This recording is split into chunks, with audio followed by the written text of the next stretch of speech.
Anna Blake, the CEO of Horizon Gas, sat behind the wheel of her sleek black sedan as it cruised down the sun-drenched highways of Mississippi. The open road stretched out before her, endless and winding, with only the occasional gas station dotting the landscape. Horizon Gas, one of the largest chains in the country, had grown under her leadership. But with success came distance. Anna had become so caught up in board meetings, reports, and high-level decisions that she had lost touch with the people who made it all possible, her employees. Today, she was determined to change that. Her eyes narrowed as she watched the dusty signs for various stations flicker in and out of view. It was one thing to read reports about customer satisfaction and employee performance. It was another to see it firsthand. She had heard rumors of dissatisfaction and complaints, but no matter how many emails or meetings she had, the voices of her workers seemed distant. She wasn't sure what to expect, but Anna knew this journey would be a crucial one for understanding the real state of her company. The hum of the engine was a comforting backdrop as she made her way toward Horizon Gas Station 42. She hadn't planned on making it a regular stop, but something told her that today would be different. She glanced at the rearview mirror and took a deep breath, ready to face whatever she would find. The heat of the late afternoon sun pressed against the car, giving everything a golden hue. The landscape was flat and the asphalt shimmered with a mirage-like distortion, as if the world itself was tired. As Anna drove, she observed the stations she passed, each one offering the same familiar services, but in reality, they were worlds apart. What was it like to work at one of these gas stations? She had read the complaints and seen the turnover rates. There were whispers of poor management, low wages, and long hours, but was that the truth? Or was it just a handful of disgruntled employees? Anna didn't want to rely on second-hand accounts anymore. She wanted to experience it for herself. As the Horizon Gas sign came into view, she slowed the car and turned onto the gravel lot. The station seemed quiet, almost eerily so. The pumps stood tall against the sky, and the convenience store behind them looked worn, its windows slightly dirty from years of exposure to the harsh weather. The building, though functional, showed the signs of age, its yellowing paint, flickering lights, and a faint smell of burnt coffee that leaked out as the door opened. This wasn't the gleaming, polished image she had imagined for Horizon Gas. Anna parked the car and stepped out, the thick, humid air greeting her. She looked around, trying to gauge the mood of the place before even stepping inside. There was a lack of energy in the air, a sense of resignation. The employees moved with robotic efficiency, but there was no camaraderie, no sense of pride in their work. It was as if the station had become a place where time dragged on, and the people who worked there were simply waiting for it to be over. Inside, the scene was not much better. The fluorescent lights buzzed overhead, casting a pale, uninviting glow on the aisles. The shelves were stocked, but the store felt lifeless. Behind the counter stood an older woman, her name tag reading Rose, but her hands were trembling as she handled the register. Anna noticed the stiffness in Rose's posture, the way she didn't make eye contact with the few customers milling about. It was clear that this wasn't a job that inspired passion. Rose didn't greet the customers with the usual warmth one might expect at a gas station. Instead, she quickly processed each transaction, her eyes flicking toward the door as if expecting something. Anna could feel the tension in the air, the undercurrent of unease that hung around every corner. She grabbed a cup of coffee and walked up to the counter, making a conscious effort to appear unassuming. Rose briefly looked up, forcing a tired smile, but it didn't quite reach her eyes. "Afternoon, ma'am," Rose said, her voice quiet. Anna nodded in return, casually asking about fuel prices and promotions, trying to get a feel for how things ran here. But it was obvious that Rose wasn't engaged in the conversation. Her mind seemed elsewhere, distracted by an unseen pressure. The coffee station in the corner emitted the faint smell of burnt coffee, a familiar scent that seemed to match the overall mood of the place. It was as if the entire station was stuck in a time loop, slowly grinding to a halt, waiting for something to give. Anna quietly observed, taking in every detail, every movement, every silence. It wasn't until the sound of boots clapping against the tile floor interrupted her observations that the real tension became apparent. A man in his 30s wearing a faded blue shirt and a Wayfield manager badge walked in. Anna immediately sensed the change in the room. His presence was overpowering, almost suffocating, and it didn't take long for the other employees to shrink away from him. "Miriam," he barked, his voice harsh and unfeeling. The entire store went silent, as if everyone had been conditioned to expect this kind of behavior. The young man stocking the coolers outside quickly turned away, trying to avoid making eye contact. The elderly woman, Miriam, stiffened at the sound of his voice, but her response was immediate. "I'm sorry, Mr. Crowley," she muttered, barely audible. The manager, Crowley, didn't let her finish. "Sorry doesn't cut it," he sneered, stepping closer to her. "How many times do I have to tell you to speed up? You're too slow, Miriam. Get it together or get out." Anna watched as the older woman visibly shrank under his harsh words, her hands trembling as she pressed buttons on the register. It was painful to watch. The other employees were motionless, no one stepping in to defend Miriam. It was as if they had all accepted this kind of treatment as normal, as part of the job.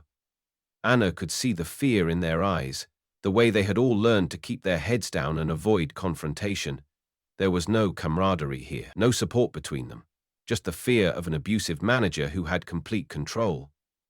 And in that moment, Anna knew that this wasn't just about one bad manager. It was a reflection of a much bigger problem. A toxic environment that had festered for far too long. Anna had been in the corporate world long enough to recognize intimidation when she saw it, but there was something particularly cruel about the way Mark Crowley treated Miriam. This wasn't just a case of a bad day, this was a systemic issue. She could see it in the way the employees had learned to keep quiet, to avoid ruffling feathers. She realized that what she was witnessing wasn't just an isolated incident. It was the culture that had taken root at Horizon Gas. This wasn't just about one station, it was about the entire system. Mark wasn't an anomaly. He was the product of a company that had allowed fear and exploitation to thrive. Anna's jaw clenched as she watched Miriam continue to tremble under Mark's verbal assault. She knew she couldn't leave this situation without doing something about it. The more she observed, the clearer it became that this wasn't just about one person. This was about a company that had failed its employees. Anna took one last look at the station, at the people trapped in a cycle of fear and silence, and she made a silent promise to herself. This was not how things were going to stay. She would find out what was going on and do whatever it took to make things right for these employees. But more than that, she realized she was up against something much bigger than just this one station. She was about to find out that a battle for justice here was just the beginning of a much larger war. Anna Blake's car rolled to a slow stop at Horizon Gas Station 42, nestled on the outskirts of Jackson, Mississippi. The sun was starting to dip below the horizon, casting long shadows across the crumbling parking lot. The station had all the hallmarks of a small-town gas station: faded signs, a few rusted pumps, and an old convenience store with peeling paint. The familiar scent of gasoline and asphalt filled the air. But there was something different here. Unlike the bustling, well-maintained stations Anna had seen across the country, this one felt abandoned, almost forgotten by time. The parking lot was half empty, with only a couple of cars parked at the pumps. As Anna stepped out of the car, the silence hit her. There were no lively conversations between employees or customers, no casual greetings or banter. The station was eerily quiet, with only the soft hum of the air conditioning and the occasional whoosh of fuel pumping filling the space. It was as if the whole place was on autopilot, stuck in a rhythm that no one dared to break. Anna glanced toward the entrance of the convenience store, noting the worn-out signage and the tired windows that seemed to resist the light. As she approached the door, she felt the weight of the stillness pressing in around her, a subtle unease building in her chest. Inside, the fluorescent lights buzzed overhead, casting an unnatural glow on the dusty aisles, filled with snacks and drinks. Behind the counter, an older woman stood with her head down, slowly scanning items for a customer. Her movements were mechanical, lacking the usual spark of engagement. She didn't look up as Anna entered, nor did she acknowledge her presence in any way. The only sound was the dull rustling of paper bags and the faint beep of the register. The woman's face, lined with age and exhaustion, seemed etched in resignation. There was no energy, no life in her gaze. It was as though she had been working here for so long that she had lost all sense of connection to the job, to the customers, and even to herself. Anna's instincts kicked in. Something was off here. The station was functioning, but it was as if it were running on fumes, a machine that had long ago stopped caring. As Anna took a few steps further into the store, she noticed a young man stocking the shelves near the back. He moved in slow, deliberate motions, avoiding any direct interaction with the few customers wandering the aisles. He didn't smile, didn't make eye contact, and didn't seem to be engaged in the task at hand. His actions were robotic, as though he had been conditioned to go through the motions without ever questioning them. It wasn't the kind of atmosphere she would have expected from a Horizon gas station, typically known for its lively environment and employee engagement. Instead, there was a palpable sense of dread hanging in the air, an unspoken agreement among the staff to keep their heads down and avoid any attention. Anna's heart began to race. It wasn't just the silence that bothered her, it was the complete lack of energy. The workers didn't seem to care about their jobs, and that lack of care was seeping into every corner of the station. She could feel it in the air, thick and heavy. It was as if the place had been drained of life, left to operate without the human touch that usually gave it its pulse. Anna couldn't help but wonder what had led to this. How had Horizon Gas Station 42, a once thriving part of her chain, become so lifeless? What kind of environment had been created here? One that made employees move like machines and customers feel like intruders. She had seen many gas stations in her time, but never one like this. It was like walking into a parallel universe where everything functioned just fine on the surface, but something was fundamentally wrong. As she continued to take in the scene around her, she couldn't shake the feeling that this wasn't just a poorly managed station. It was a station where fear and resignation had taken root. The staff's reluctance to engage, their lack of energy, it all pointed to a deeper issue. Anna's gut told her this was more than a simple case of poor management. This was a toxic environment, and something had to be done about it. But before she could even approach the counter to speak to the staff, she knew one thing for certain. This was no ordinary gas station visit. She was about to uncover the truth behind what had been happening here, and it was going to shake her to her core. With a deep breath, Anna turned towards the counter, ready to speak to the employees and figure out what had gone so terribly wrong. The silence in the air felt heavier as she approached, the weight of the tension pressing in on her. It was clear that no one had noticed her yet. She was just another face in the crowd. But she wasn't here as a customer. She was the CEO, and she was here to uncover the truth, no matter what it took. As she reached the counter, the older woman behind it finally looked up, her eyes tired but alert. Anna made her approach, trying her best to appear approachable and non-threatening. She knew this was going to be a delicate conversation. She needed to tread carefully.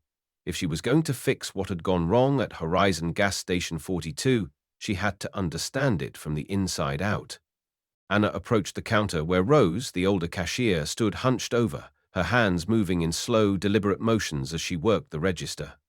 The fluorescent lights above cast a harsh, sterile glow on her tired face, highlighting the deep lines etched by years of hard work. Rose's movements were stiff, lacking the fluidity and energy that Anna had seen in other stations. She was trying her best to keep up, but there was an unmistakable weariness in her eyes, a sense of being drained by the constant pressure. As Anna stood there, waiting for her turn to check out, she observed Rose's struggle to process a simple transaction. Her hands trembled slightly as she punched the numbers into the register, as though each step required a monumental effort. The soft beep of the scanner seemed to echo through the stillness of the station, the only sound breaking the silence.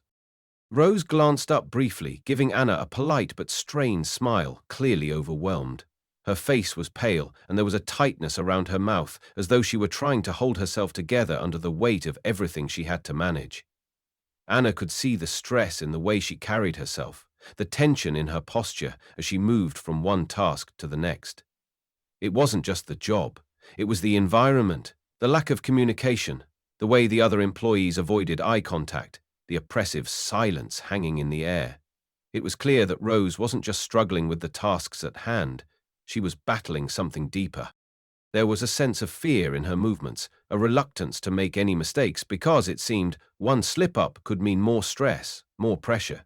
Anna couldn't help but feel sympathy for Rose, but she also knew this was more than just a case of an overwhelmed employee. Something had happened here to create this toxic atmosphere, and it was affecting everyone in the store. As the minutes passed, Anna watched Rose fumble with the register once again, her eyes darting nervously toward the customers who were waiting for their purchases. She was trying her best, but it was clear that she was under immense pressure. The weight of the job, compounded by the lack of support from her colleagues, seemed to be wearing her down. Rose glanced at the young man stocking shelves nearby, hoping for some help, but he avoided her gaze and kept his back turned. It was as though everyone had learned to stay in their lane, avoid making waves, and get through the day without drawing attention. Rose wasn't just struggling with the register, she was struggling to maintain a sense of dignity in an environment that seemed to strip it away at every turn.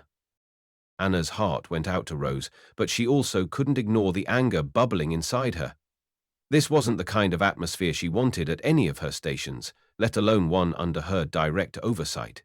The employees were caught in a system of fear and neglect, and Rose was just one example of how it was manifesting. Anna could see that Rose was trying, but she wasn't getting the support she needed to succeed. This wasn't just a personal failure, it was a systemic one.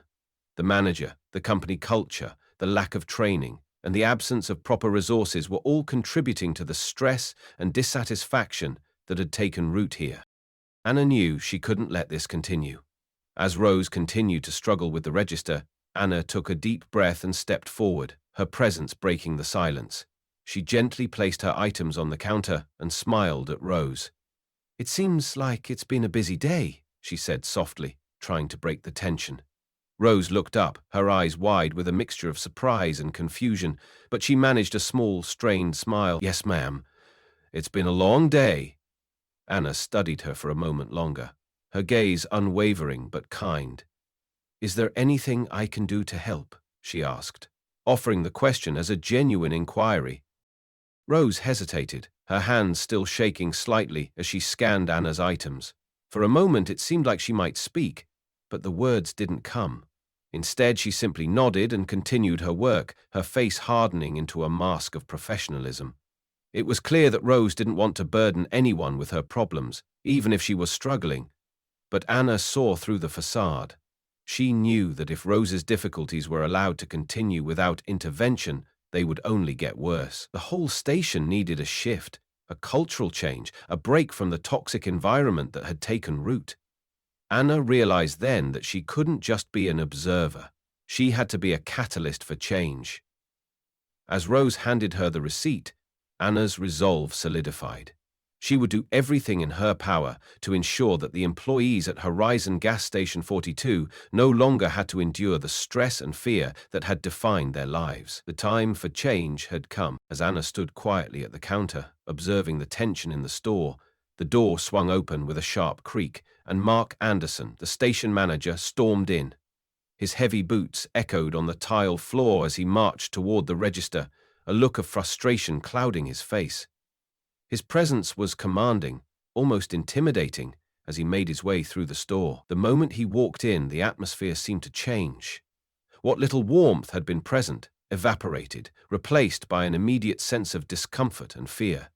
He was clearly in a bad mood, and his anger seemed to radiate from him, affecting everyone in the room.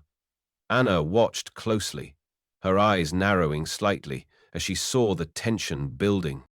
Without a word of greeting, Mark's eyes locked onto Rose, still standing behind the register, and he immediately began to berate her. "How many times do I have to tell you, Rose?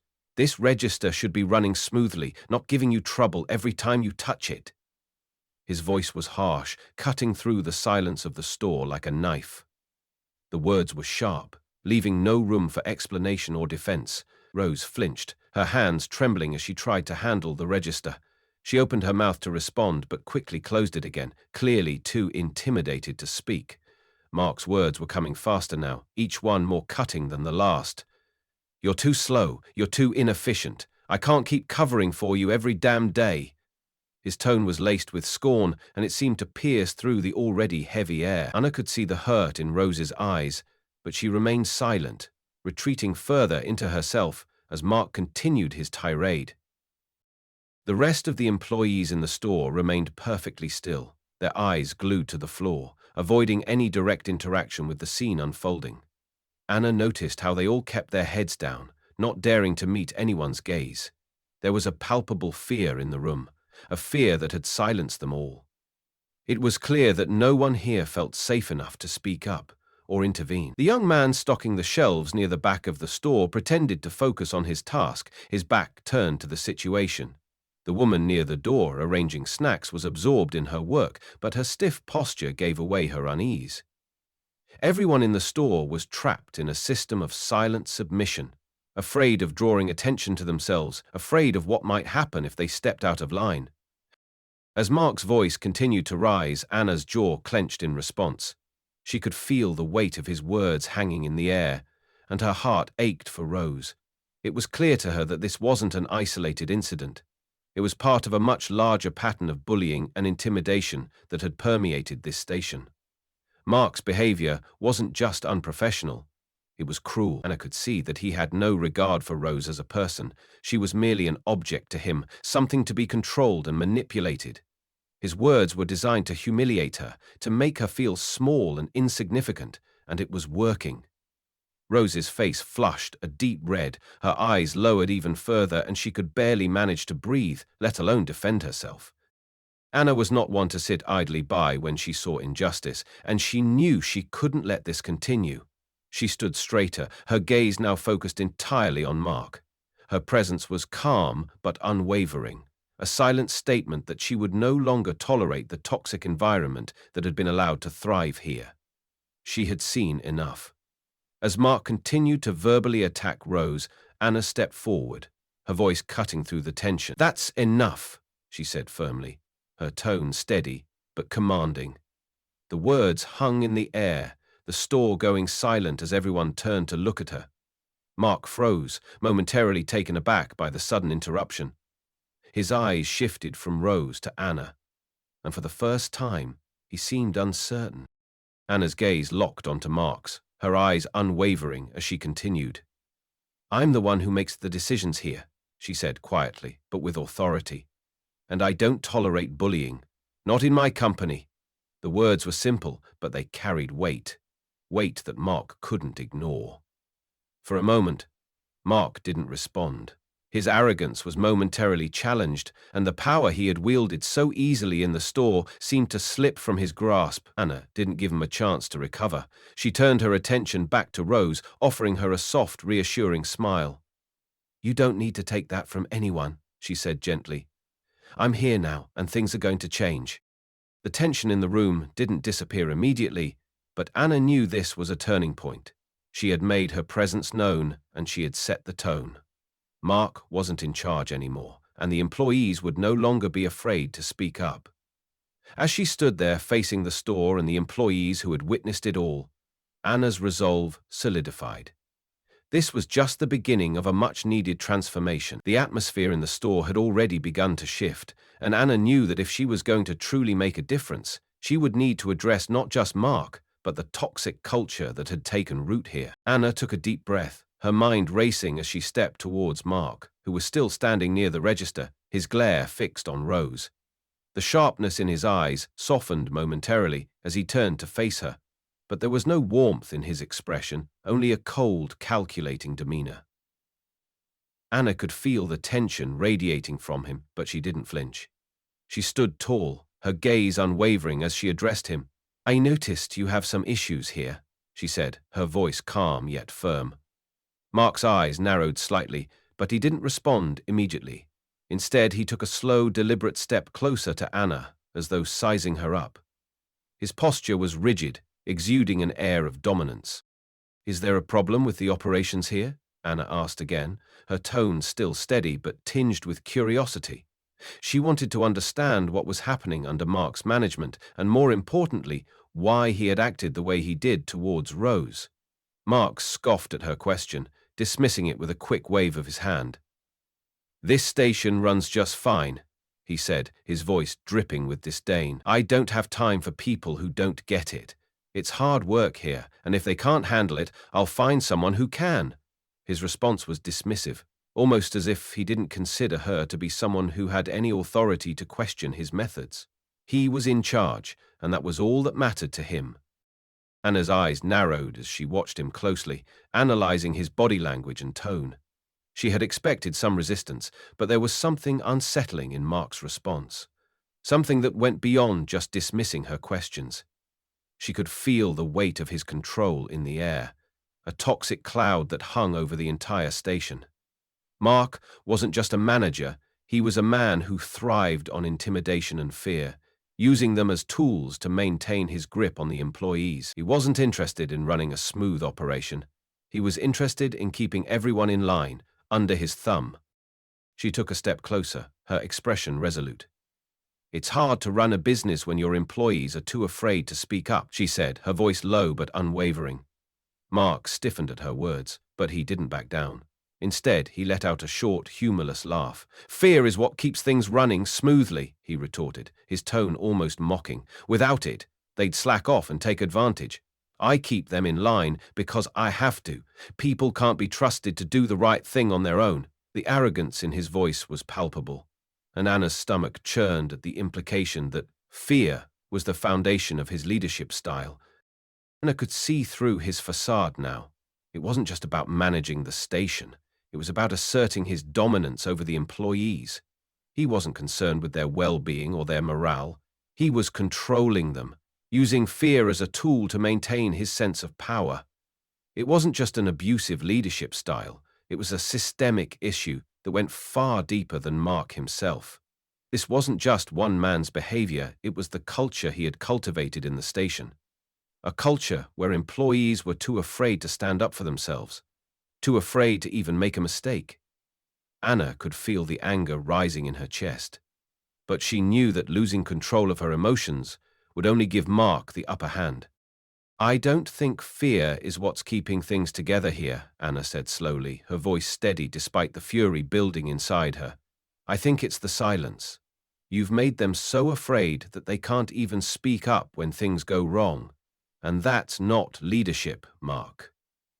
Mark's expression faltered for just a moment, a flicker of uncertainty crossing his face before he quickly masked it with his usual smugness.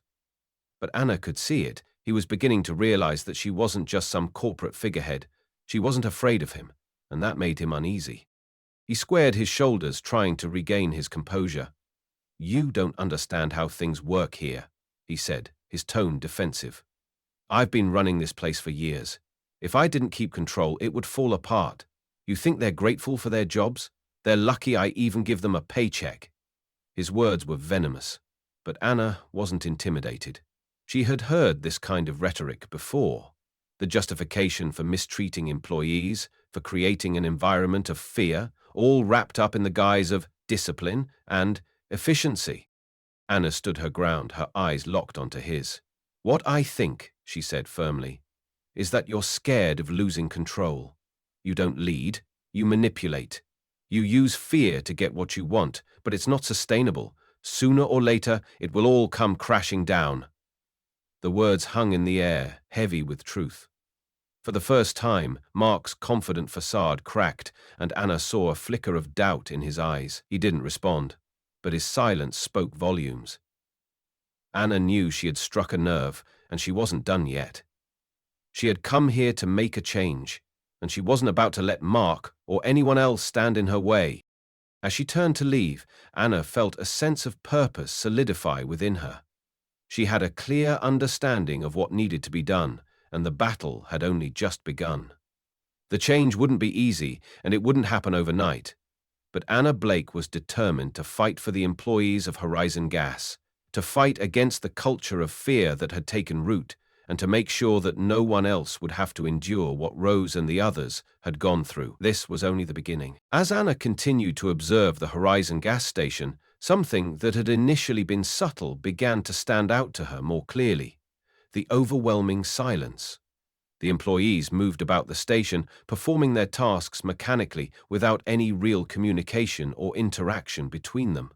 It was as though they were living in a bubble of unspoken tension, carefully avoiding eye contact and conversation with one another. No one spoke unless absolutely necessary, and when they did, their voices were soft, almost as if they feared their words might attract unwanted attention. The stillness in the air was suffocating, and Anna couldn't help but feel a growing unease. It was a silence born not from peace, but from fear. Fear of speaking out, fear of challenging authority, and, most of all, fear of the consequences that would come with any attempt to break the silence. Anna's gaze fell back on Rose, the older cashier, who was still at the register, struggling with the task in front of her. Rose's hands shook slightly as she handled the receipts, her face flushed with anxiety. Anna could see the wariness etched into her features, but there was something else there too, a palpable fear that seemed to weigh down her every movement. Rose glanced over at the other employees, and Anna caught the fleeting expression of distress on her face. It was clear that Rose, like everyone else, was trapped in a system of silence. She wasn't just afraid of messing up at work, she was afraid of losing her job, of being replaced. Anna could sense it. Rose wasn't just doing her job, she was surviving it. The more Anna observed, the more she realized that it wasn't just Rose who was acting this way. The other employees, though less visible, displayed the same signs of unease. The young man near the cooler, who had been working diligently, avoided making eye contact with anyone. Victor, the man who had been stacking shelves, shifted nervously when Anna glanced in his direction, quickly looking down at his hands as if he had done something wrong. It became abundantly clear that the culture at this station had bred an environment where employees were afraid to speak up, where conflict was avoided at all costs. They were all in survival mode, and the unspoken rule was to keep your head down, do your job, and never rock the boat. Anna's frustration began to grow as she processed what was unfolding before her. This wasn't just an isolated issue with one employee or one manager, this was a systemic problem. Fear had become the norm here. Employees were so terrified of losing their jobs that they had learned to shut down emotionally and mentally. They had internalized the idea that speaking up was dangerous, that raising their voices could lead to punishment or retaliation. This wasn't a healthy work environment. It was a toxic culture that fed on silence and fear, and it was a culture that had clearly taken root at Horizon gas station. As Anna stood there trying to make sense of the situation, she realized just how deeply embedded this fear ran. It wasn't just a temporary lapse in communication, it was the way the station operated. From the very top down, a sense of fear had been instilled in the employees, and Mark, with his aggressive management style, was only reinforcing that fear. Anna could feel her frustration building inside her as she realized the depth of the issue. This was no longer just about bad management. It was about a complete breakdown in the way the company treated its employees. It wasn't just Mark who needed to be held accountable. It was the system itself that needed to change. Her frustration was compounded by the growing understanding that this silence wasn't something that could be fixed with a simple conversation or a few changes at the top. It was going to take much more than that.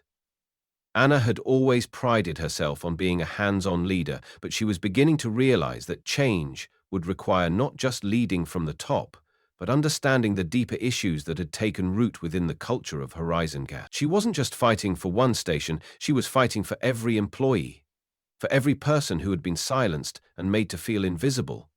And as much as it pained her to see it, she knew that the battle was going to be much harder than she had anticipated. This wasn't just about improving a single location. It was about dismantling a toxic culture and rebuilding it from the ground up. Anna knew that the road ahead would be long and challenging, but she was ready to face it head on. She had come here to make a change, and she wasn't going to back down now. The atmosphere inside Horizon gas station grew heavier as the hours passed. The tension was thick, suffocating, and Anna felt it more with each passing minute. It wasn't just the silent employees or the oppressive presence of Mark. It was the fear that seemed to linger in every corner of the station, a fear that had been festering for far too long. Then, just as Anna thought she couldn't take much more of the stifling quiet, it happened. A young employee, Daniel, who had been nervously stocking the shelves for most of the day, suddenly slammed the box of snacks down onto the counter.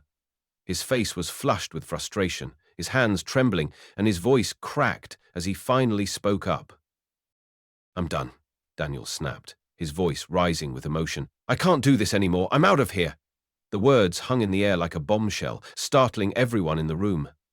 Daniel's outburst was something Anna had been waiting for, but she hadn't expected it to come so violently. The rest of the employees froze, their heads snapping toward him in a mixture of shock and disbelief. For the first time in what seemed like forever, one of them had actually spoken up. Daniel wasn't just voicing his frustration, he was standing up for himself, for the first time in a long while. Mark, however, was unfazed. He barely looked up from his position behind the counter as Daniel's words echoed throughout the store.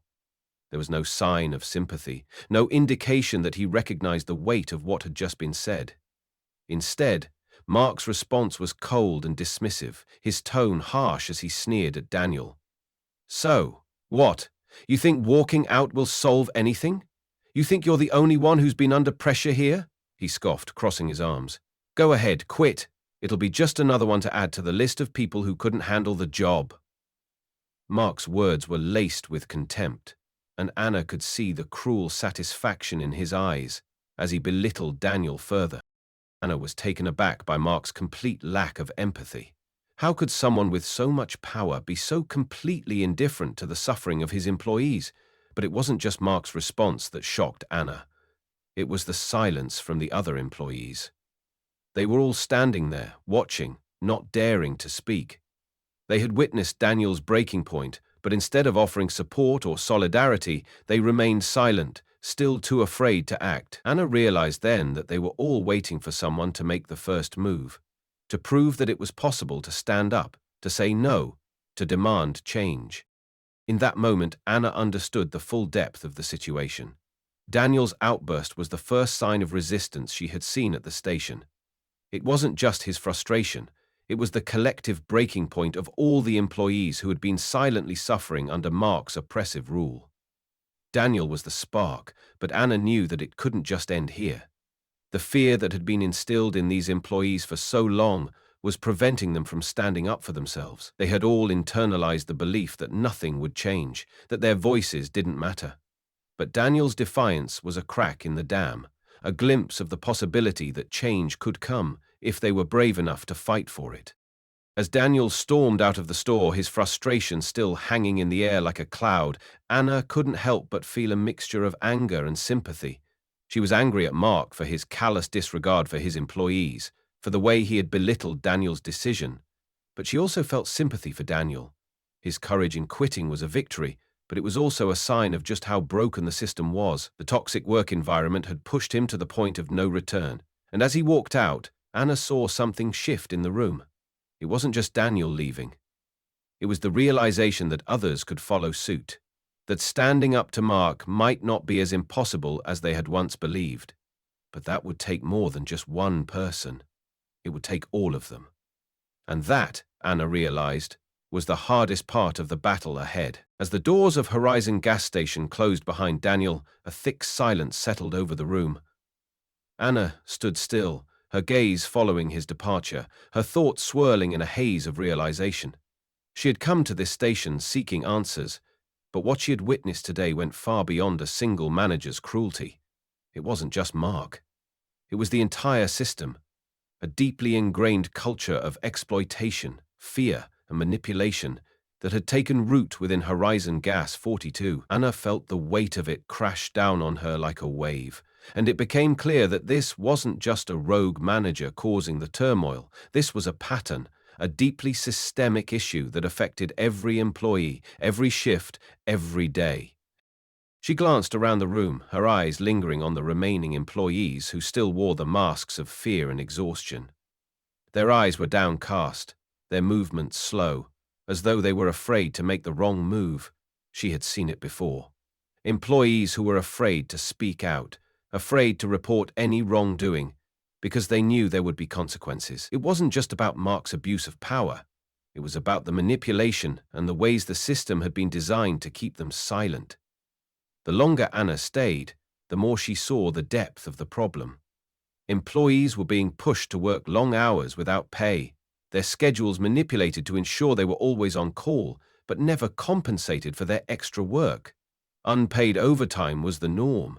and anyone who dared to speak up about it risked losing their job or being shunned.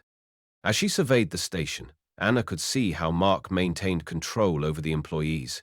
His harsh words and threats weren't just directed at them, they were tools in a much bigger game. The fear he instilled in the staff wasn't just about reprimanding one person, it was about creating an environment where no one felt safe enough to question him. It was a carefully constructed culture of compliance through intimidation. Every employee had learned to keep their heads down, to endure the mistreatment, because they knew the consequences of speaking out. Daniel's outburst had been a cry for help, but it also revealed the cracks in the facade. The fear that kept the employees silent was no longer enough to maintain the status quo. Something was shifting, and Anna knew it was time to act. In that moment, Anna realized that the solution wasn't as simple as removing Mark. The problem was much bigger. It was a systematic issue that permeated every level of the station's operations. The policies that allowed this abuse to continue, the lack of oversight, the manipulation of schedules, all of it needed to be addressed. Anna couldn't just fire Mark and hope everything would magically improve. She had to dig deeper. She had to uncover the truth about how the station had been operating for so long, and how many other employees had been subjected to the same kind of mistreatment. She couldn't just fix the symptoms. She needed to address the root cause. Anna's frustration began to turn into resolve. She knew she had to act fast. She needed to gather evidence, proof of the unpaid overtime, the manipulated schedules, and the culture of fear that had taken over Horizon Gas 42. She couldn't trust the station's management to be honest with her. They had already proven that they would do anything to protect the system that allowed them to exploit their workers. She needed to uncover the full extent of the problem and expose it to the right people. Anna began to formulate a plan, a strategy to get the truth out. She would need to talk to the employees, gather their stories, and document everything. But she couldn't do it alone. She would need the employees' trust, and she would have to be careful not to put them in danger. The more Anna thought about it, the more she realized that this wasn't just about Horizon Gas 42. This was about the entire company and possibly other stations in the network. If this was happening here, it was likely happening at other locations too. Anna felt the weight of her responsibility grow heavier, but with it came a sense of purpose. She wasn't just going to stand by and watch her employees suffer under a broken system. She was going to fix it.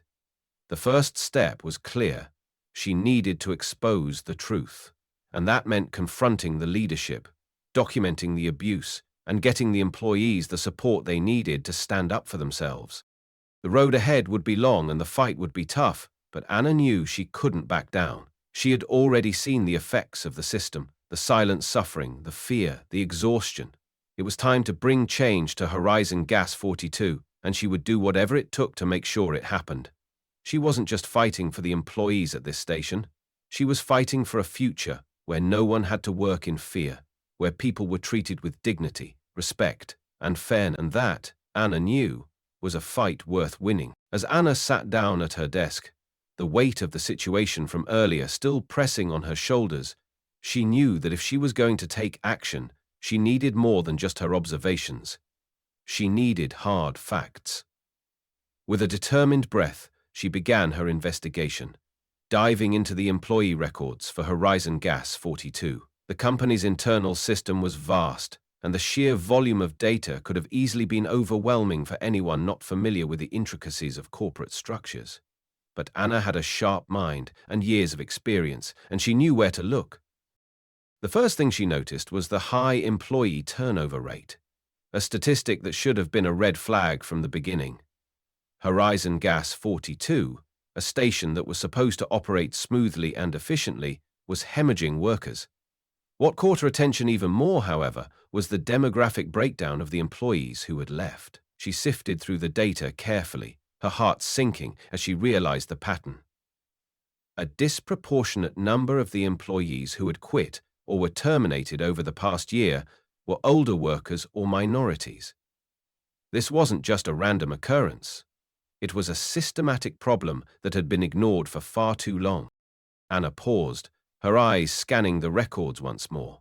It was clear that these employees hadn't left for personal reasons or because they had found other jobs. The reasons for their departures were more insidious. As she dug deeper, Anna found reports from various staff members, filed complaints that had never been addressed. Some employees had reported issues with their schedules being changed without notice. Others had mentioned being forced to work overtime without compensation, and the worst part, many had cited mistreatment from their manager, Mark, as the reason for their resignation. It was becoming painfully obvious to Anna that the toxic environment at the station wasn't just a few isolated incidents. It was a recurring issue that had driven so many employees to leave. What struck Anna the most was the realization that the station's leadership, Mark and the higher-ups who had turned a blind eye to these issues, had built a system that preyed on the most vulnerable employees. Older workers who might not have had the energy to fight back, and minorities who were often marginalized were the ones who had been suffering the most under this regime. The more she uncovered, the more angered Anna became. It wasn't just about poor management. It was about a culture of exploitation that had been allowed to thrive for far too long. Mark's treatment of the employees, his blatant disregard for their well-being, was just the surface of a much deeper problem. Determined to gather even more information, Anna decided to speak to some of the remaining employees. She couldn't just rely on the data. She needed the human stories behind the numbers. She needed to understand what had driven so many good people away, and why no one had spoken up sooner. As she reached out to a few of the workers, she was met with reluctance at first. They were scared, afraid of losing their jobs, afraid of retaliation from Mark and the other managers. But Anna persisted, assuring them that they wouldn't be alone and that she would make sure no one would be punished for telling the truth. The stories she heard were heartbreaking. Several of the employees told her that they had stayed longer than they wanted to, hoping that things would get better.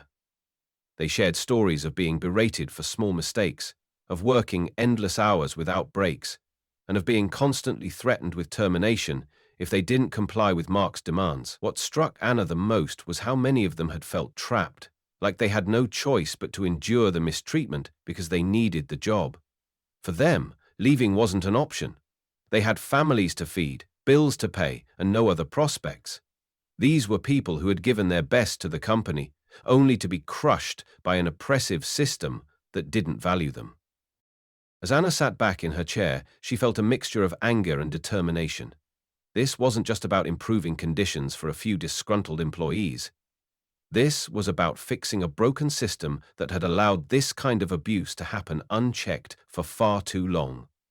She knew that she couldn't just remove Mark and expect things to magically get better. The entire culture of the station needed to change. It was clear now that the problems at Horizon Gas 42 were much bigger than one manager.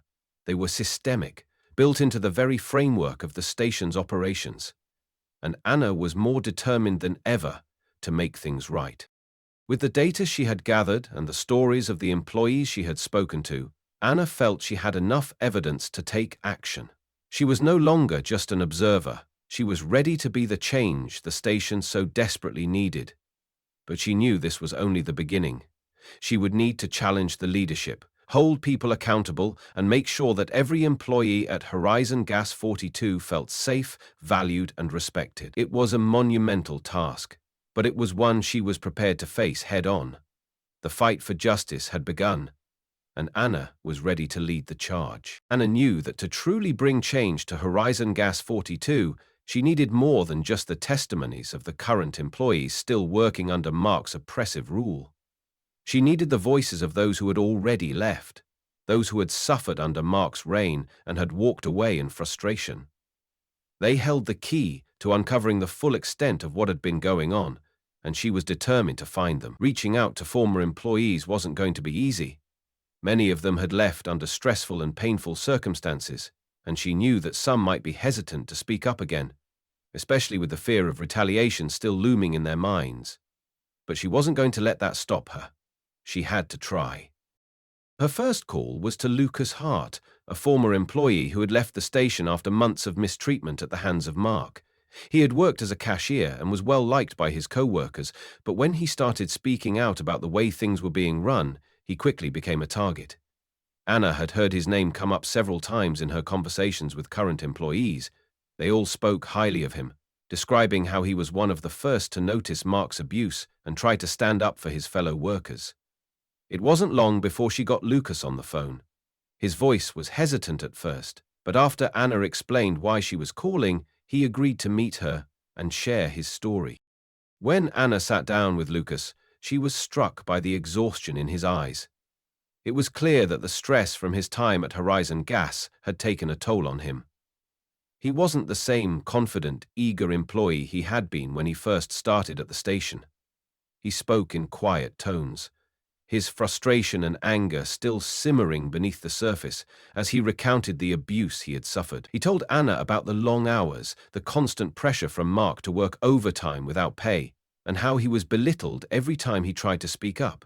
Lucas shared how his complaints about the mistreatment of employees had been ignored by corporate, and how the company had turned a blind eye to Mark's behavior despite numerous reports from him and others. As Lucas spoke, Anna felt her blood begin to boil. She knew this wasn't just about Mark anymore. This was about a broken system that had enabled him to abuse his power without fear of consequences.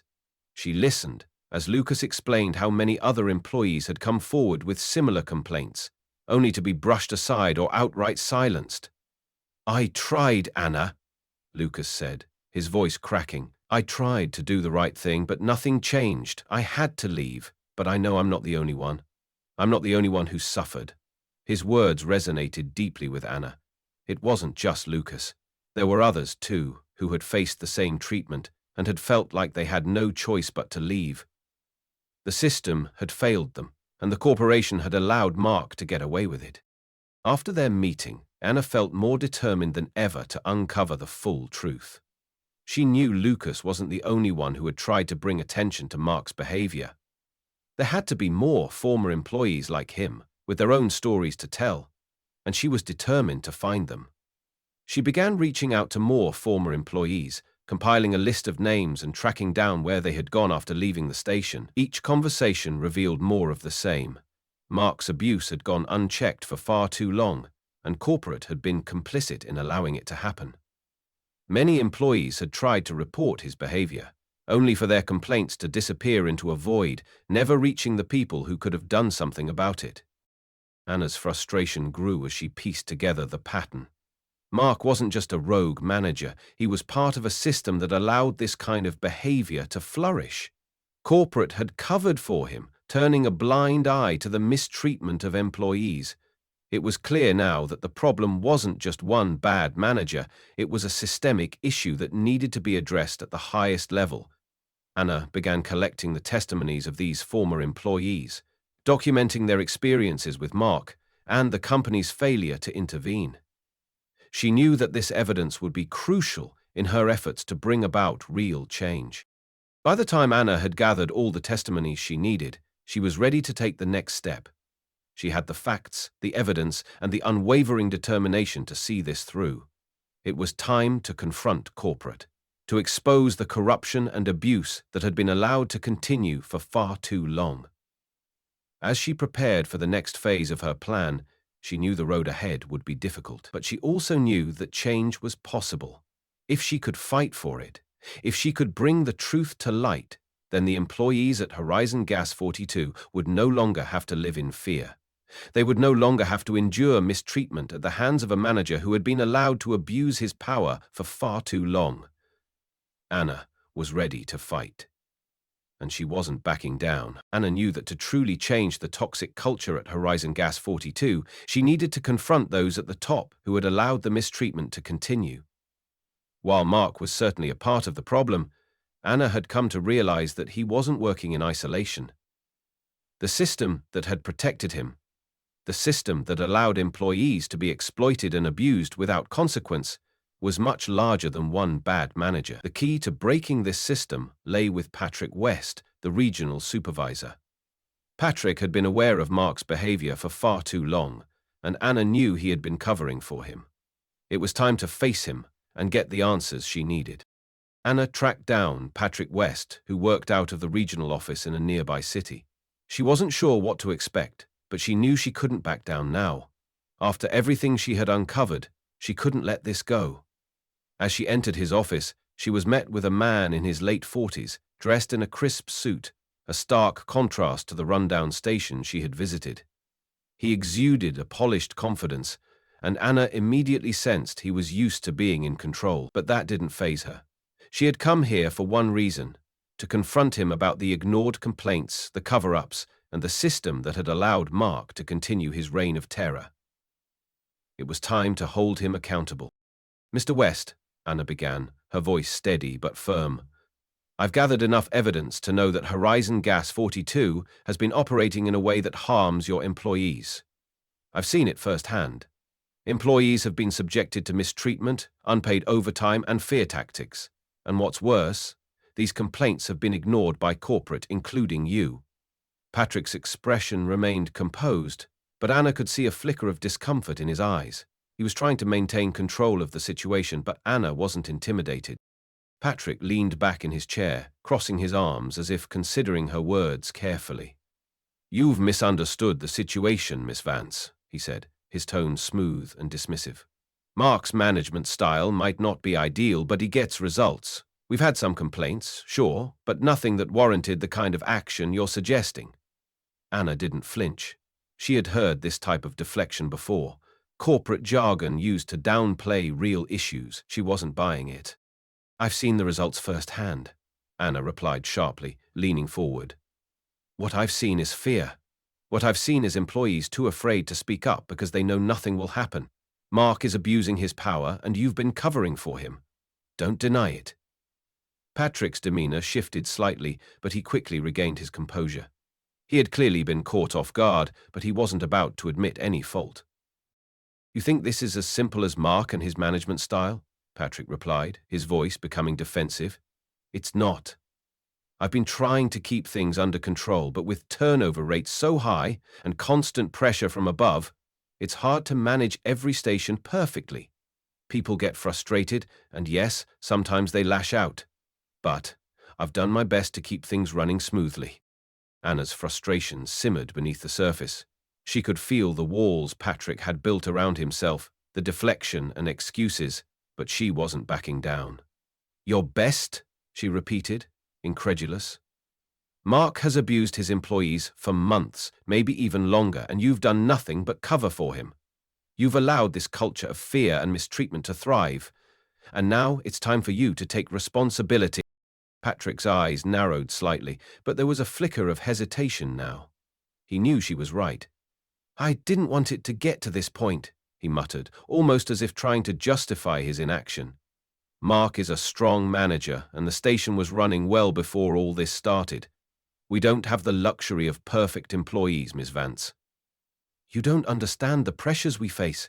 Anna's patience was wearing thin. She knew exactly what the pressures were: corporate greed, the need for profits, and a complete disregard for employee well-being. "No, Patrick," Anna said, her voice rising with determination. "What I don't understand is how you could stand by and watch people suffer while doing nothing to help them. This isn't just about Mark. It's about a broken system that rewards managers like him and punishes those who try to speak up.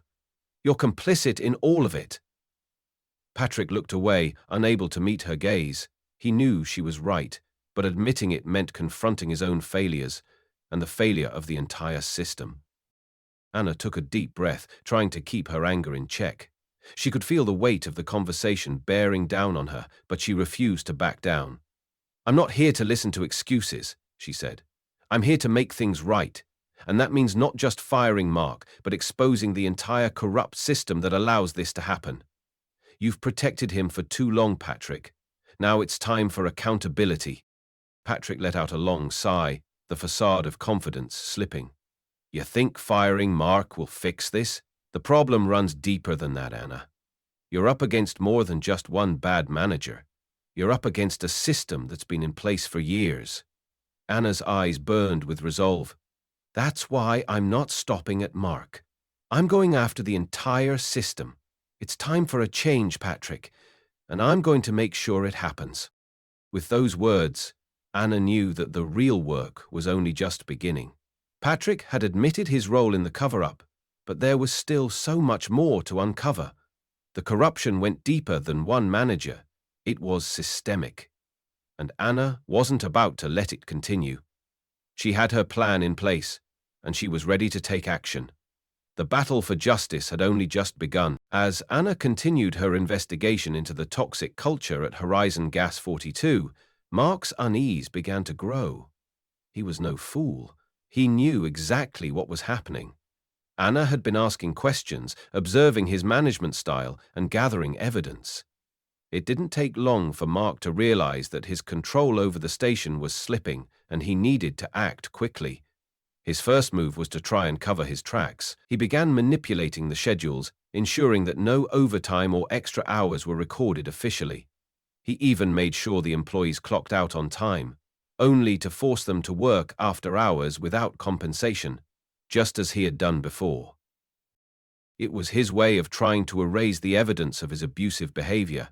But Mark wasn't just changing schedules. He went further, forcing employees to sign documents that he claimed were for company policy updates. In reality, these documents were meant to cover up the exploitative practices and provide him with legal protection in case Anna's investigation came to light. His arrogance made him believe that this would be enough to silence Anna and anyone who dared question him. However, Anna wasn't easily fooled. She had seen the manipulation firsthand, and this was exactly what she expected from a manager like Mark. She knew his tactics. As Anna observed the situation, she could feel the pressure building. It was evident that Mark was desperate, and his attempts to cover up his wrongdoings only made things worse. Instead of intimidating Anna, these actions strengthened her resolve. She wasn't about to let him get away with this, and she certainly wasn't going to let him intimidate the employees who were still under his control. Mark's manipulations were nothing more than a desperate attempt to protect himself. Anna wasn't deterred. She knew she had to keep gathering more evidence, more proof to expose him for what he truly was. She started taking meticulous notes, documenting everything she could, including conversations and the subtle shifts in the atmosphere at the station. She began to notice more employees looking uncomfortable as they were forced to sign documents they didn't understand, and some even came to her in secret, telling her about the pressure Mark had placed on them. Every action Mark took to hide the truth only led Anna closer to it. She had seen enough of his tactics to know that he was a coward at heart. He used manipulation and fear to maintain control, but he was weak when confronted with the truth. And now Anna was determined to bring that truth to light. While Mark believed he had successfully manipulated the system, he had underestimated Anna's commitment to exposing the corruption at Horizon Gas. This wasn't just about a manager abusing his power. It was about a larger system that needed to be dismantled. Mark's attempt to erase the evidence only made Anna more determined to fight for the truth. She knew that she had to stay one step ahead and find a way to bring everything he had done into the open. This battle was far from over, but Anna was ready to take on whatever it took to make sure that Mark and the corrupt system that protected him were held accountable. Anna knew that the time had come to confront Mark, and she was prepared. After days of relentless investigation, she had gathered all the evidence she needed to take him down. Her heart pounded with a mixture of anticipation and frustration. This wasn't just about Mark anymore. It was about the system that had allowed him to manipulate, abuse, and exploit his employees for so long. Armed with her proof, Anna drove back to Horizon Gas 42, the station where it all began. The once quiet, run-down building now felt like a battleground, with Anna standing as the only force capable of fighting for what was right.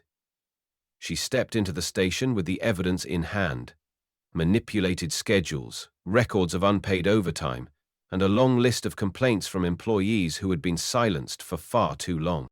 It was undeniable. The numbers didn't lie. The documents clearly showed that Mark had been overworking his staff without compensating them, adjusting schedules to avoid paying overtime, and forcing employees to sign documents to cover up his wrongdoings. As she walked through the familiar doors of the station, the weight of the situation hit her harder than ever. Employees were working, but their movements seemed slower, more deliberate, like they were waiting for something or someone to change their fate. Anna's eyes scanned the room. She knew that these workers had suffered under Mark's regime for too long. It wasn't just about the physical abuse anymore. It was the mental toll that had worn them down. Fear had become their constant companion. She gathered her courage and stepped toward the center of the room. She could feel the eyes of the employees on her, though none dared to look her in the eye. Their silence spoke volumes. She was their last hope. Anna knew she had to make this moment count. She walked straight to the manager's office, where Mark sat, unaware of what was coming. As she approached, her heart raced, but her determination only grew stronger. This wasn't just about confronting a man, it was about dismantling the system that had allowed him to thrive. She couldn't let him get away with it any longer. She knocked on the door, and Mark looked up, surprised to see her standing there, uninvited and prepared. "We need to talk," Anna said, her voice calm but firm. Mark stood up, his expression hardening. He knew she had been investigating him, but he hadn't realized the extent of her findings. As Anna walked into the office, she placed the evidence on the desk in front of him. "These are the records," she said, her voice unwavering. "The manipulated schedules, the unpaid overtime, and the complaints that have been ignored. This is the truth, Mark. You've abused your power for far too long, and now it's time to face the consequences." Mark's face paled as he looked at the documents. He opened his mouth to defend himself, but Anna was quick to cut him off. "There's no defending this, Mark. The employees you've bullied, the lives you've ruined, they all deserve better than this." She paused, letting the words sink in. "And the worst part is, you knew exactly what you were doing. You manipulated the system to cover your tracks, thinking no one would ever find out. But I did, and now it ends." Mark shifted uncomfortably, realizing that his control over the station was slipping. He tried to recover, but Anna wasn't having it. "It's over," she repeated, her voice firm. "You've lost, and it's time for you to leave." As she spoke those words, the employees who had been silently watching from the sidelines began to stir. They were watching Mark, waiting for him to respond, but Anna had taken control. The fear that had held them in place for so long was slowly starting to dissolve. Anna had just shattered the wall of silence. Mark tried to argue, but his words were weak. He had no leg to stand on. Anna had the proof, and the employees knew it. She turned to the employees who were watching the scene unfold. "This is your moment too," she said, her voice steady. "You don't have to live in fear anymore. You don't have to stay silent. Together, we can make this place better." Anna looked back at Mark, who had gone pale with fear. "It's time for you to go." Mark hesitated, then, realizing there was no way out, slunk out of the room. The employees stood still, unsure of what to do next. But Anna knew this was the turning point. They had seen that someone was willing to fight for them. They had seen what it looked like to stand up against the system. And now they were free. As Mark left the station, Anna made it clear that Horizon Gas 42 was no longer a place ruled by fear and intimidation. It was the beginning of a new chapter, one where justice, fairness, and respect for employees came first. She had set the wheels in motion, and there was no going back. Anna knew that this moment would be crucial. She had already gathered the evidence and was prepared to confront Mark head-on, but this time she wasn't going to do it behind closed doors. It was time for everyone, employees, customers, and Mark himself, to see what had been happening behind the scenes. As she walked through the door of Horizon Gas 42, her resolve was unshakable. The fluorescent lights above buzzed, the air thick with the stale scent of gas and burnt coffee, but the tension in the room was palpable. Anna stepped to the center of the store, her eyes scanning the employees who were hard at work, their faces hidden behind exhaustion and fear. This was the moment. Mark, as always, was at the counter, overseeing the operations, his arms crossed, his eyes scanning the room with the kind of control that had made him an unchallenged authority figure at this station. But Anna wasn't afraid of him anymore. She walked directly toward him, not bothering with pleasantries. The sound of her footsteps echoed in the otherwise quiet store, drawing the attention of the employees. They knew something was different today. Anna stopped right in front of him, and for a moment Mark seemed caught off guard, surprised by her sudden boldness. His eyes narrowed, but Anna didn't flinch. "Mark," she said, her voice calm but carrying the weight of authority, "we need to talk about how you treat your employees." Mark shifted uncomfortably, a smirk briefly crossing his face as he tried to dismiss her words. "What's this about, Anna?" he asked, feigning ignorance. "We're doing fine here." Anna didn't give him an inch. She reached into her bag and pulled out the stack of evidence. Manipulated schedules, records of unpaid overtime, and complaints from employees who had suffered under his leadership. She slammed the documents down on the counter between them. "These are the facts, Mark," she said, locking eyes with him. "You've been running this station with fear and manipulation. You've overworked your staff, stolen from them, and intimidated anyone who dared to speak up. This ends now." The employees around them shifted uncomfortably, but no one spoke. Mark's smirk faltered slightly, but he quickly regained his composure. "This is ridiculous," he said, his voice dripping with disdain. "You're just a corporate suit who doesn't understand how things really work here. This station runs on my rules. These people," he gestured dismissively to the employees, "they don't know how to work without a little discipline." Anna stepped closer, her voice unwavering. "Discipline is one thing, Mark. Abuse is another." She turned to the employees, her gaze sweeping over the room. "These people work hard. They give everything they have, and they do it because they're afraid of you. They're afraid of losing their jobs, their livelihoods. They're afraid of speaking up, because when they do, you punish them. That's not leadership. That's tyranny." The room fell silent, the tension thick enough to cut with a knife. Anna turned back to Mark, her tone rising. "You've manipulated the system to cover up your mistreatment. You've used their fear to keep them in line, to keep them quiet. But today, that ends." Mark's face twisted in anger, but Anna wasn't finished. "And if you think you can just brush this off, you're wrong. I've already spoken to former employees. I've seen the pattern. I have the proof." She stepped closer, lowering her voice to a near whisper, but everyone in the room could hear her. "And I will make sure you're held accountable." For a moment, Mark stood there, his chest rising and falling with quick, shallow breaths. He tried to maintain his composure, but Anna could see the cracks in his facade. He wasn't used to being challenged. He wasn't used to being questioned. He was a man who had controlled this station with fear, and now that control was slipping away. He tried to deflect. "You think you can just waltz in here, make some noise, and change everything? This is how it's always been done, Anna. People like you don't last in places like this." Anna wasn't deterred. She shook her head slowly. "No, Mark. People like you don't last. Not anymore. The truth is coming out, and you're the one who will have to answer for it." She turned to the employees once again, her voice firm and resolute. "You deserve better than this. You deserve respect, and today you're going to get it." As Anna spoke, she saw something in the employees' eyes, something she hadn't seen before. It was hope. For so long they had been silent, too scared to speak up, too afraid of losing their jobs to take a stand. But now, Anna had given them a voice. She had shown them that they didn't have to live in fear anymore. The silence in the room shifted, and a few employees exchanged glances. The fear that had once held them captive was starting to dissolve. Mark's defiance slowly turned to frustration. He tried to recover, but the truth was out, and there was no going back. The employees were starting to see him for who he truly was, someone who had exploited them, manipulated them, and used fear to maintain control. Anna had broken that control. Mark's expression faltered as he realized he had lost his grip on the situation. The room had shifted, the balance of power had changed, and there was nothing he could do to stop it. Anna didn't need to say another word.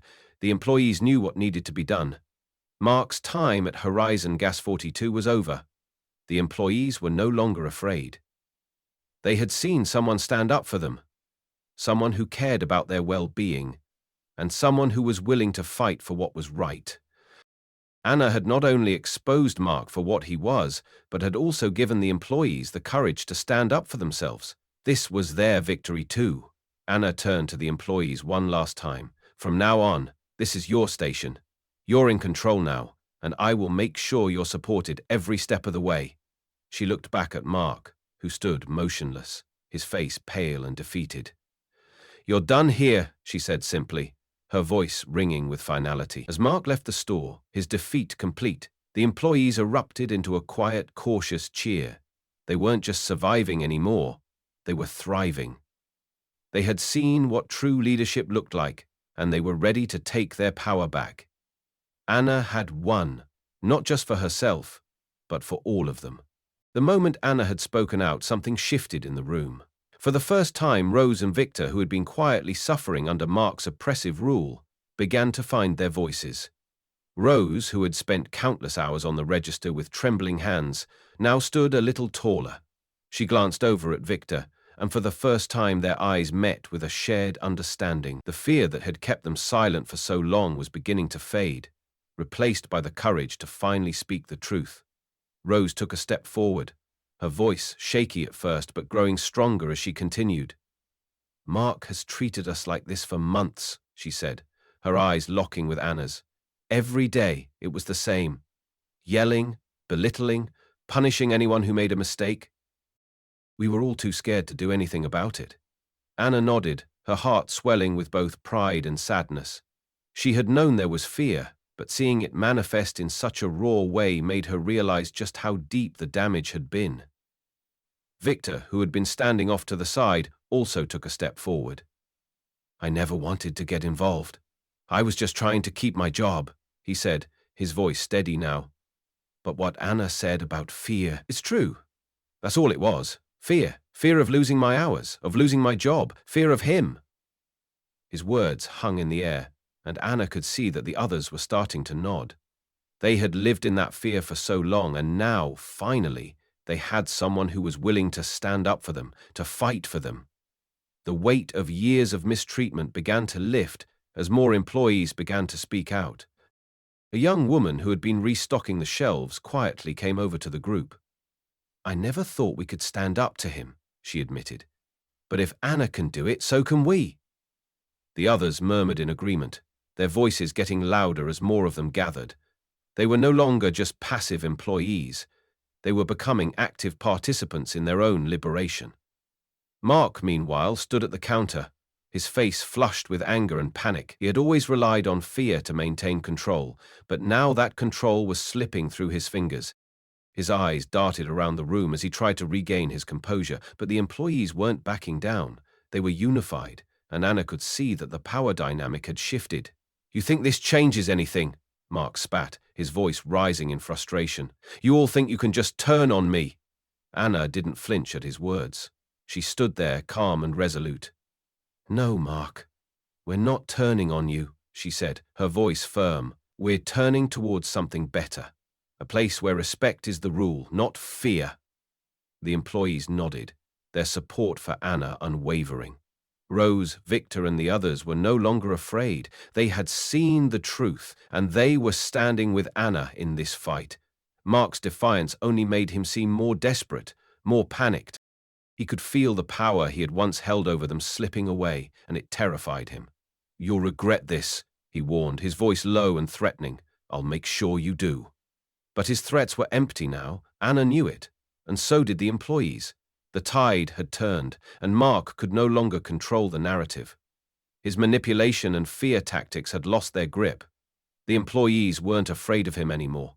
They were empowered, and together they were ready to take back their station. Anna turned to the employees with a proud smile. "This is just the beginning," she said. "Together, we'll rebuild this place. We'll make it a place where people want to work, where they feel valued and respected, and we'll make sure no one ever has to live in fear again." The room erupted in a quiet cheer, the employees finally able to speak their truth, free from the oppressive shadow of Mark's reign. Anna's fight had just begun, but with the support of the employees behind her, she knew they could accomplish anything. Mark's power was broken, and the future of Horizon Gas 42 was in the hands of the people who had always been its backbone. Anna stood in front of Mark, her expression calm but unwavering. The tension in the air was thick, and she could see that Mark was trying to maintain his usual domineering posture, but she was prepared. This time, she wasn't going to let him intimidate her or anyone else in the room. With a slow, deliberate movement, Anna reached into her bag and pulled out a thick folder. She placed it on the counter between them, and Mark's eyes flickered to it, his posture stiffening as if he could already sense the weight of what was inside. "You think you can keep going like this?" Anna asked, her voice steady. Do you honestly think you can continue to abuse your power without consequences? Mark scoffed, trying to maintain his usual smug demeanor. What are you talking about? I've been running this station for years. Everyone here knows I'm the one who makes it work. He tried to laugh off her words, but the unease in his voice betrayed him. Anna didn't respond with words. Instead, she opened the folder and began pulling out the documents one by one. She started with the manipulated schedules, the hours Mark had altered to make it seem like employees were working fewer hours than they actually were. She placed them on the counter for him to see, one after another. These are the falsified records, Anna said, her eyes locked onto Mark's. And here are the records of unpaid overtime, which you've intentionally hidden to avoid paying your employees fairly. The color drained from Mark's face as he tried to grasp what was happening. You don't have proof of that, he said quickly, his voice wavering slightly. You're just making things up to make me look bad. But Anna wasn't done. She continued to lay out the rest of the evidence, the numerous complaints from employees that had been ignored, the evidence of manipulation and fear tactics used to control them. She even had witness statements from former employees who had been too afraid to speak up until now. Mark's face twisted in anger as he tried to deny everything, his attempts to deflect growing more desperate. You think this is going to work? He spat. Do you really think these pieces of paper are going to bring me down? You don't have a clue how things work around here. But his words fell flat. The employees were watching closely now, and Anna could see that they weren't as afraid of Mark anymore. Rose, Victor, and the others stood taller, their expressions changing from fear to something else, something Anna had been waiting for. It was realization. For the first time, they were beginning to understand the truth, that they didn't have to live under Mark's reign of fear any longer. The realization spread like wildfire across the room. Rose's hands, which had once trembled from stress, were now steady as she stepped forward. You can't keep covering it up, she said, her voice shaking but determined. We know what's been happening now, and we're not afraid to stand up. Mark's face contorted with frustration, and he lashed out, his voice rising in anger. You're all making a mistake, he shouted. I've been here for years, and I've kept this place running. You can't just tear everything down because of a few complaints. But Anna was no longer listening to his excuses. She turned to the employees, meeting their eyes one by one. You don't need to be afraid anymore, she said, her voice filled with conviction. This is your chance to take back control.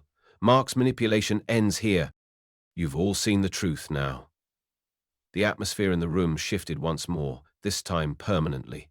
Mark's threats had once held them captive, but now they realized they no longer needed to fear him. The truth had come to light, and with it came the strength to fight back. Mark, realizing his power was slipping, tried to grab hold of whatever was left, but it was too late. The foundation of his control had already cracked. The employees weren't intimidated anymore. They had seen Anna stand up for them, and in turn they found their own voices. Anna turned to Mark one last time, her gaze unwavering. You're done, Mark, she said firmly. This is over. The truth has come out, and there's no escaping it. Mark stood frozen, his face a mix of disbelief and fury. He knew, deep down, that Anna had won. The employees, once terrified and silenced, were now empowered. The oppressive atmosphere that Mark had created had dissolved, and in its place stood a new hope for the future. Anna turned to the staff and smiled. It's time to rebuild, she said. This station is no longer yours to control, it's ours. The employees nodded in unison, no longer afraid. The fight wasn't over yet, but the battle for control had been won. The truth had set them free. Anna knew that to make a lasting change, she couldn't just confront Mark at the station. The issue ran deeper, far beyond one corrupt manager. It was a systemic failure.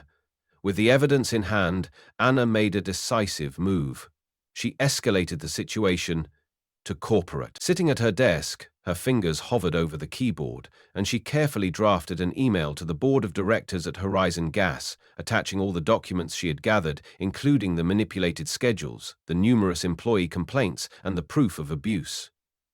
She highlighted the systemic issues at play and demanded that they launch a full investigation into the station's operations. She couldn't let this remain hidden any longer. The board, however, didn't react immediately. In the corporate world, slow-moving processes often kept things in place. But Anna wasn't going to wait. She knew that to get real traction, she needed the public to understand what was happening. That was when she decided to take her fight outside the company walls. Anna reached out to a trusted media outlet, presenting them with the story. She provided them with the full details of the corruption, the mistreatment of employees, and Mark's abuse of power. She knew the story would catch the media's attention. The plight of hard-working individuals trapped in a system that punished them for speaking up. The media outlet agreed to run the story, and within days it was everywhere. Online articles, social media posts, and news reports. Anna's decision to go public was bold, but it was necessary. The more people who knew about the situation, the greater the pressure would be on corporate to act. As the story spread, public support surged.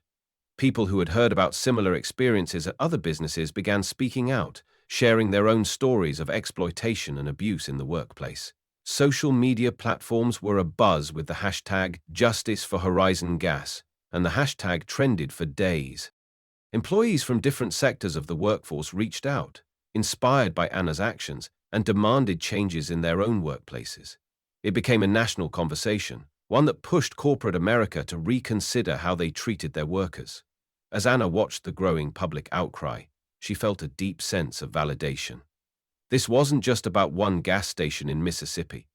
It was about the systemic corruption that was happening at every level of business across the country.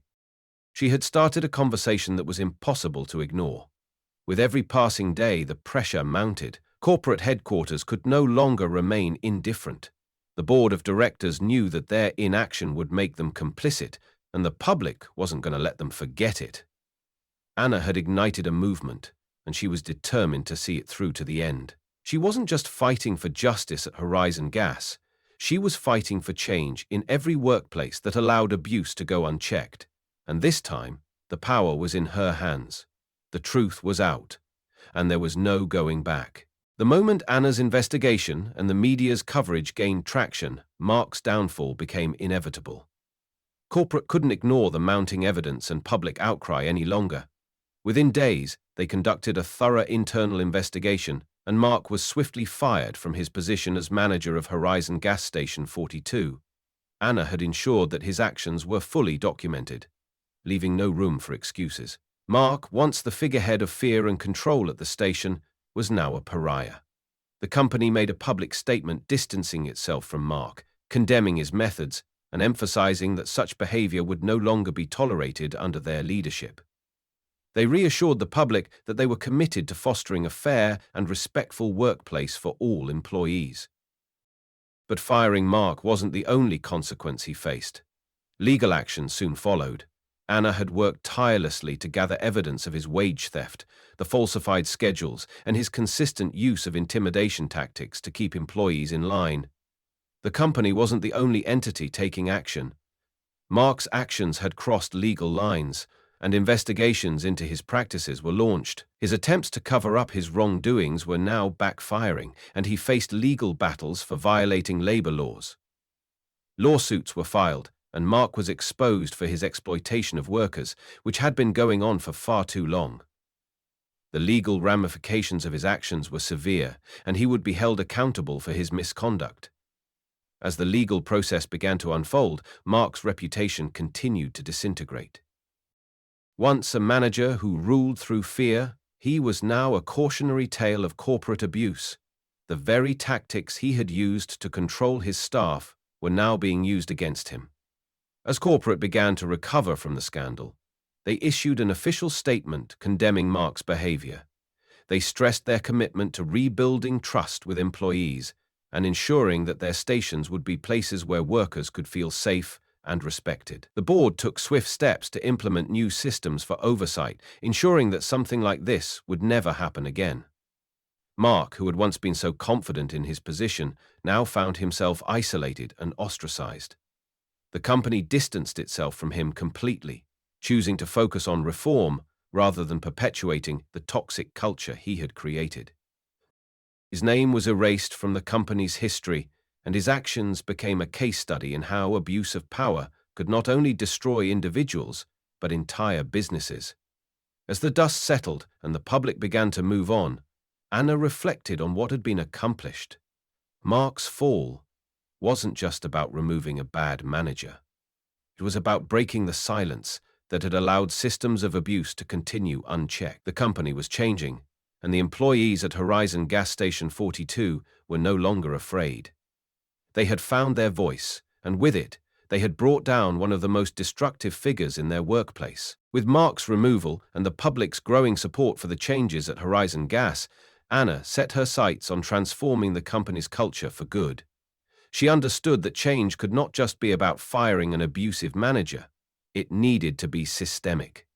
The first step in her new plan was to implement fair wage policies across all stations.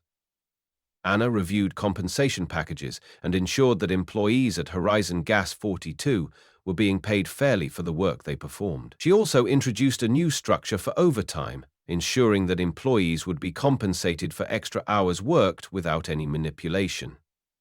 By addressing the financial aspect of the workplace, Anna laid the groundwork for a company-wide culture of respect and fairness. Next, Anna focused on employee well-being. She worked closely with HR to create wellness programs and support systems for the staff, knowing that mental and physical health was just as important as financial stability. Anna encouraged employees to take their breaks, provided mental health resources, and ensured that there was enough time between shifts for rest and recovery. It wasn't just about productivity.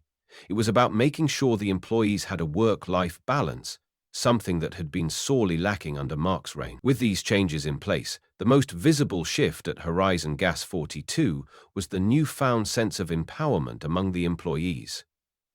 No longer did they fear speaking out when something was wrong. Anna established regular feedback sessions where staff could voice concerns without the threat of retaliation. She set up an anonymous reporting system for any workplace issues, allowing employees to share their thoughts openly. As a result, employees began to speak freely, suggesting improvements and voicing concerns in a way they had never felt comfortable doing before. This new level of communication and trust was crucial to Anna's vision of a more ethical company. Her reforms were more than just procedural. They were a shift in mindset. The leadership Anna introduced became a model of transparency and fairness. She ensured that every employee, from the cashiers to the maintenance workers, understood the company's values and was treated with dignity and respect. Her leadership style was collaborative, with a focus on listening and responding to the needs of her team. She led by example, showing that leadership was about nurturing the people who helped keep the business running, rather than controlling them through fear. The positive changes at Horizon Gas 42 didn't go unnoticed. As word spread throughout the company, other stations began to adopt similar policies. Anna's approach became a benchmark for leadership within Horizon Gas. Her commitment to transparency, fair wages, and a supportive work environment set a new standard for the company. And with it, the culture of fear and silence that had once reigned at Horizon Gas 42 was replaced by one of empowerment, respect, and trust. Anna had transformed not only the station but the entire company's approach to leadership.